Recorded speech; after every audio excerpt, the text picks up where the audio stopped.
Alright, so today is the final day of the month, and with that we have this month dev comments giving us a little insight on what Caleb have next planned for the game Bleach Brave Souls. Now this time around we have a few interesting things such as changes to the extreme co-op timetable, adding bonus abilities and more. And keep in mind, as always, we still have more stuff coming our way that was already announced beforehand. We're still waiting more specifically for that Transcendence Points quest or some type of easier way to get Transcendence Points, and that will eventually get added to the game, and I guess we'll find out more information about that eventually whenever Caleb, have a schedule for that. But with that said, let's have a look at this month's dev comments. So starting off, this is the dev team. We hope you've enjoyed the various campaigns that have been available to celebrate the October release of the Bleach TV anime series 1000 Year Blood War. We will continue to give away these tie-in gifts and add special orders each time a new episode airs, so be sure to keep an eye on them. I definitely appreciate them. Of course, there was a little bit of drama surrounding those since they were given raid characters, but unfortunately in the event order screen they had the gold stars, and I think for some reason Caleb aren't able to patch that straight away, so that did cause a bit of confusion, but essentially it's extra 40 orbs a month, and it also does give a decent set of accessories for new players that are maybe just starting the game because of the anime. And as someone that does have access to a new account, I definitely appreciate that easy way to get those good accessories. So besides that little drama, I think the tie-in gift's actually pretty decent.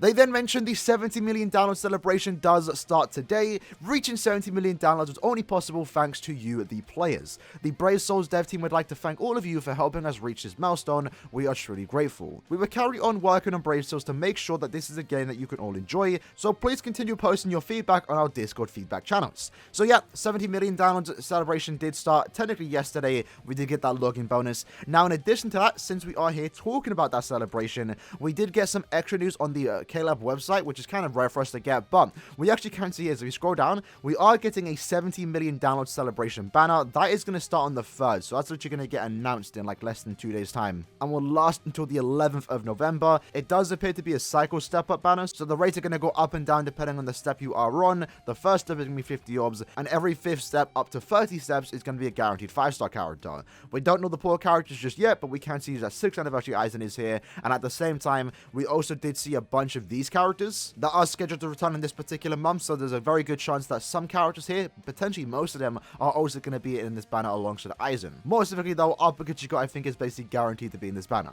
And when this banner does leave, they do mention that November 11th, additional campaigns will be held, including a 70 million download celebration special quest, so kind of interested to see what that's going to be about, and also the special orders round 2. So pretty decent stuff. That said, let's move on. They then mentioned that they're aware of the bugs that have been happening with the version 14.1, and they'll continue to work on fixing these bugs. Then we get the dev comments. So the first one is actually kind of interesting. Changes to the extreme co-op timetable. Instead of it being available for 2 hours 4 times a day, we are planning on making extreme co-op playable for 24 hours a day during the quest available period. This change is scheduled for sometime in November. So great to know that this is actually coming out literally this month, or I guess next month, because we aren't officially in November just yet, but this is basically going to be implemented by the time the next extreme co-op session does officially start.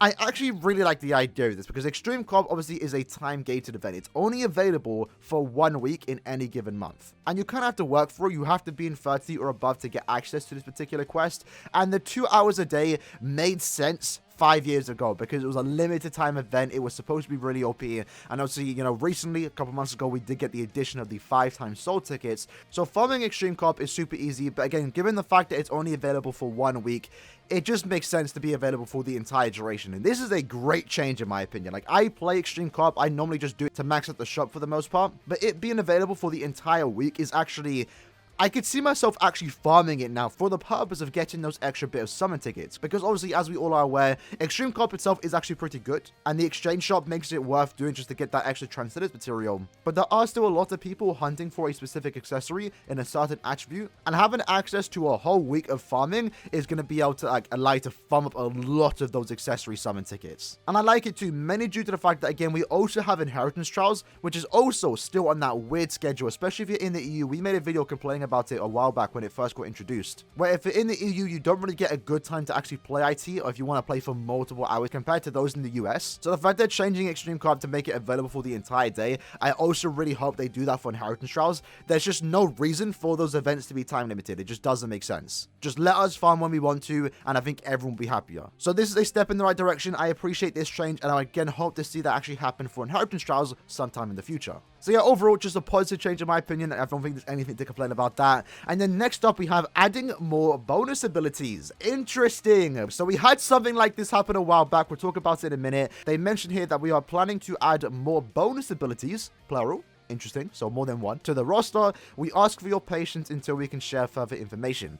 I appreciate them telling us this, but I kind of hate the fact they don't tell us what they are adding, because this exact thing has happened last time. If you don't remember, it was right before a bunker live stream, so they kind of hyped up the fact they were adding more bonus abilities, made us wait for the live stream, and then the live stream revealed that all they added was damage to drained enemies, drain duration, and then coin drop increase. And if I speak for the entire community, it was very disappointed because people were expecting skills like Guard Break, Frenzy, Havoc, Berserker, Bruiser, just something that's actually good or more useful than drain duration, coin drop, or damage to drained enemies, for example. Now, I did have a look into the bonus abilities that we currently have right now, and I don't think there's any like of those weird ones they have to add to the game, like damage to a certain status element or any status element duration ability. So I don't know what to expect here. I don't want to shout out certain skills because we did that last time and got disappointed. So I'm going to literally refrain from mentioning any skill. But if we get a good skill here, that's going to be a great buff to bonus abilities. And depending on the skill, this could be quite game-changing. My hope personally, and I don't know what we could get, but I kind of want to see more skills that are better for NAD characters. So maybe follow-up, for example, because SP characters can get like weakened defense, full stamina, and they're fine. But normal attack damage characters, especially those that are in guild quests, like you go with the full stam, but then there's not really another good skill for them to use. So I'm kind of hoping again for a useful skill for NAD characters more specifically. So follow-up would be quite good.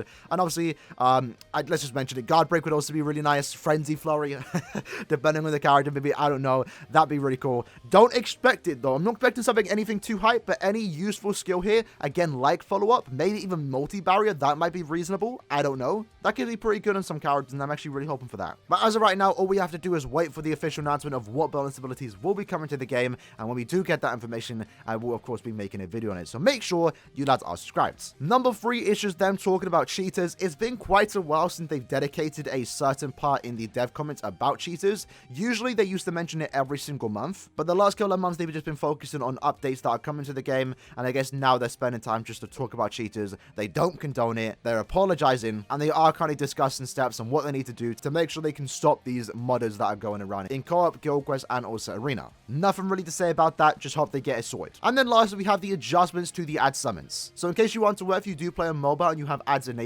you can actually get a free single every single day, and they're going to be making it so when you do that free single, you get a guaranteed 4-star or above. So nothing too big. Personally, I don't even do my free daily single. I haven't done it for a while, actually. I think the last time I did it was like months ago, but still, it's pretty decent for those that want to take advantage of that free single. You might walk away with something good from it, and I guess the fact now that they're guaranteeing a 4-star or higher could be decent for augmentation or maybe that extra bit of trans points every single day. Nothing too big, but I guess it's better than a 3-star. But with that, lads, that was basically this month's dev comments. For the most part, pretty interesting stuff, all things considered. Of course, we have the changes to the extreme co-op timetable. I definitely appreciate that. Very interested on seeing what the bonus abilities that we will be getting for this particular update. And I guess the guaranteed 4-star for the ad summon is also pretty nice too. So pretty decent dev comments. Definitely looking forward to next month to see what they're also going to bring to the game. And I just hope that the bonus abilities they do add are actually interesting and worth talking about. But with that said, in the console below, let me know what you lads think about these dev comments and what are you more interested in. Personally, I was going to say bonus abilities, but considering we don't know what that could bring, it could be really disappointing. I'm going to say the changes to the extreme co-op timetable because that's pretty much guaranteed to be good. But with that said, hope you guys enjoyed the video. Take care and peace.